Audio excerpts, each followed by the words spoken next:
I've been attached with the feeling of waking up with you by my side.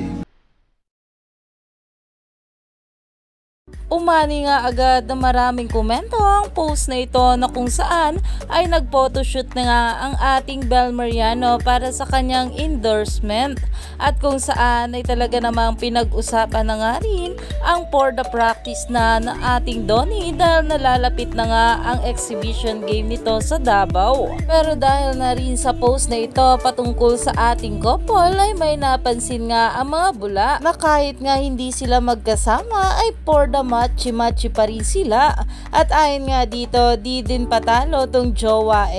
may bangs din siya kahit sa buhok gusto machi-machi dahil kitang-kita nga dito sa ating couple na parehas nga silang nakabangs kaya naman umani nga agad ito ng maraming komento at pinag-uusapan na dahil super bagay talaga itong ating couples kahit saan sila magpunta ay talagang machi pa rin silang dalawa kaya stay tuned lang tayo for more update kanila Donnie at Bel sa mga susunod pa na ayuda.